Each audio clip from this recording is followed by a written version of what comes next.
আসসালামু আলাইকুম ভিউয়ার্স, আমি ডক্টর তাসমিন তাহানিন সিহা, পেশায় একজন ডার্মাটোলজিস্ট বা চর্মরোগ বিশেষজ্ঞ। আজকে আমি কথা বলবো বাংলাদেশের খুব কমন একটি রোগ নিয়ে, সেটা হচ্ছে স্ক্যাবিজ বা খুজলি চুলকানি। স্ক্যাবিজ বা খুজলি বাংলাদেশে বলা যায় অনেকটা মহামারীর আকার ধারণ করেছে, কারণ আমরা ডক্টররা বা চর্মরোগ বিশেষজ্ঞরা যখন চেম্বারে রোগী পাই বা আমরা যখন আউটডোরে রোগী দেখি, ম্যাক্সিমাম রোগী দেখা যায় যে এই চুলকানির সমস্যাটায় ভুগছেন। তো এই জন্যই আজকে এটা নিয়ে কথা বলা। তো এই স্ক্যাবিজ বা খুজলি রোগটি আসলে কেন হয়, চলুন আসলে এটা জেনে নেওয়া যাক। স্ক্যাবিজ বা খুজলি এটি হয় একটি ক্ষুদ্র জীবাণু থেকে। এই কারণে এই রোগটি অত্যন্ত ছোঁয়াচে।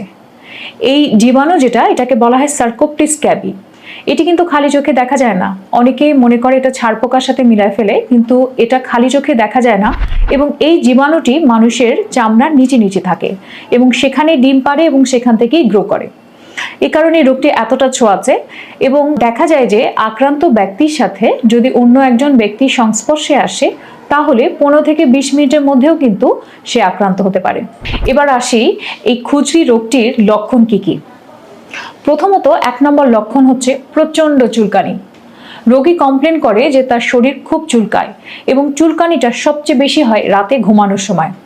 কেন বেশি হয় জানেন? কারণ তখন এই জীবাণুটা আপনার চামড়ার নিচে নাড়াচাড়া করতে থাকে এবং এই সময়টাতে দেখা যায় যে রোগী বলে যে রাতের বেলা ঘুমাতে খুব কষ্ট হয় বা ঘুমিয়ে গেলেও শেষ রাতে প্রচণ্ড চুলকানি হয়। এবং এই চুলকানিগুলো কিন্তু বিশেষ জায়গাগুলোতে বেশি বেশি হয়। বিশেষ জায়গাগুলো হচ্ছে হাতের আঙ্গুলের ফাঁকে ফাঁকে, হাতের তালুতে, হাতের এই ভাঁজগুলোতে, শরীরের যে কোনো ভাঁজে, বগলে, পেটে এবং সাধারণত মেয়েদের ক্ষেত্রে বুকের চারপাশে এবং ছেলেদের ক্ষেত্রে এবং বাচ্চাদের ক্ষেত্রে প্রস্রাবের জায়গার আশেপাশে। চুলকানির সাথে সাথে আপনি খেয়াল করবেন যারা এই রোগে আক্রান্ত, কিছু ছোট ছোট লাল লাল দানা বা গোটা দেখা যায় এবং অনেকের ক্ষেত্রে যেটা রোগী বলে যে চুলকালে দানা থেকে অনেক সময় পানি বের হয়। অনেকের ক্ষেত্রে কিন্তু এখান থেকে ইনফেকশন হয়ে যায় এবং এই দানা গোটাগুলো বড় হয়ে এখান থেকে পুজো বের হতে পারে। কাজের লক্ষণগুলো আসলে বেসিক্যালি 3টা, সেটা হচ্ছে আপনার শরীরে চুলকাবে, রাতে বেশি চুলকাবে এবং সেই সাথে দেখা যাবে যে আপনার শরীরে লাল লাল দানা হচ্ছে। যেহেতু এই রোগটি ছোঁয়াচে, রোগী কিন্তু কখনো একা কমপ্লেন নিয়ে আসে না। রোগী বলে যে তার তো চুলকানি আছেই, পরিবারের অন্যান্য সদস্যদেরও চুলকানি দেখা যাচ্ছে। এই যে স্ক্যাবিসের এই সমস্যাটা আজকাল এত মহামারী আকার ধারণ করেছে, তার প্রধান কারণ হচ্ছে বাংলাদেশের ঘনবসতি। আরেকটি কারণ হচ্ছে স্কুল বা কলেজ বা মাদ্রাসায় এই রোগের প্রকোপ কিন্তু অনেক বেশি। কাজে দেখা যায় যে যাদের পরিবারে স্কুল গোয়িং বা মাদ্রাসাতে যায় এমন বাচ্চারা আছেন, তাদের থেকে বড়রা এই রোগে আক্রান্ত হয় বেশি। এতক্ষণ তো বললাম খুজলি বা স্ক্যাবিসের লক্ষণগুলো কি কি। এবার আসি এর চিকিৎসায়। স্ক্যাবিসের চিকিৎসা কিন্তু খুব সিম্পল, কিন্তু একই সাথে একটু জটিল। কেন জটিল সেটা পরে বলবো, তবে স্ক্যাবিসের চিকিৎসা আমরা কিভাবে করি সেটা আগে বলি।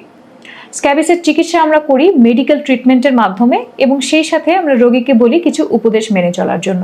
আমরা সাধারণত খুজলি আক্রান্ত যেসব রোগীরা, তাদেরকে বলি ওরালি আইভারমেকটিন নামক একটি ওষুধ খাবার জন্য। তবে ওষুধটা কিন্তু সবার জন্য না। আগে দেখতে হবে পেশেন্টের বয়স কত বা সে প্রেগনেন্ট কিনা, এগুলো অনেক কিছু বুঝে আমরা তার খাওয়ার ওষুধটা দিয়ে থাকি। এছাড়াও আমরা লাগানোর জন্য বা শরীরে অ্যাপ্লাই করার জন্য কিছু ক্রিম বা লোশন দিয়ে থাকি। সাধারণত এটা বাজারে পারমেথ্রিন, ক্রোটামিটন, মনোসালফিরাম এগুলো নামে পরিচিত। এই ক্রিমগুলো লাগানোর কিন্তু একটি নিয়ম আছে। প্রথমত অবশ্যই যে কোনো র্যান্ডম ক্রিম আপনি যে কোনো ফার্মেসি থেকে নিয়ে আপনার শরীরে লাগাবেন না। আপনার জন্য কোন ক্রিমটি প্রযোজ্য এটা একজন ডার্মাটোলজিস্ট বা চর্মরোগ বিশেষজ্ঞই নির্ধারণ করবেন। এবং এক্ষেত্রে যখন আমরা ক্রিম বা ওষুধ বা লোশন দিয়ে থাকি, আমরা রোগীকে বলি এটা ব্যবহার করার কিছু নির্দিষ্ট নিয়ম রয়েছে। যেমন এই ক্রিমটি বা লোশনটি আপনার শরীরে আপনি রাতের বেলা লাগাবেন। ক্রিমটি এত ভালো করে লাগাতে হবে, অর্থাৎ মানে গলা থেকে পা পর্যন্ত আপনার 1 ইঞ্চি জায়গাও ফাঁকা থাকবে না, এত ভালো করে ক্রিমটা লাগাতে হবে। বাচ্চাদের ক্ষেত্রে অনেক সময় আমরা ক্রিমটি মুখেও লাগাতে বলি। ক্রিমটি লাগানোর পর আপনি বিশেষ বিশেষ জায়গাগুলোতে ভালো করে ক্রিম অ্যাপ্লাই করবেন, যেমন আঙ্গুলের ফাঁকে, নখের নিচে, শরীরের ভাঁজে ভাঁজে, প্রস্রাবের জায়গায় আশেপাশে। কারণ অনেক সময় দেখা যায় আমরা ক্রিম লাগাই কিন্তু এই জায়গাগুলো বাদ পড়ে যায়। এবং মনে রাখতে হবে আপনি যখন এই ওষুধটি লাগাবেন আপনার শরীরে, তারপর কিন্তু আপনি আর হাত পা ধুবেন না।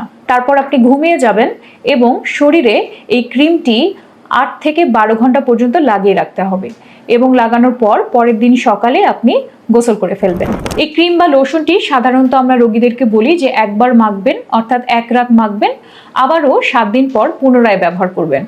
অনেক ক্ষেত্রে আমরা রোগীদের অবস্থা বুঝে আরো কিছুদিন ব্যবহার করার পরামর্শ দিয়ে থাকি। তবে এক্ষেত্রে আপনাকে যেটা মনে রাখতে হবে, আপনি যদি একটা পরিবারে থাকেন, অর্থাৎ পরিবারে একজন স্ত্রী যদি আক্রান্ত থাকে, তাহলে তার হাজবেন্ড, তার বাচ্চা কাচ্চা সবাইকে কিন্তু একই দিনে একই সাথে চিকিৎসা করতে হবে।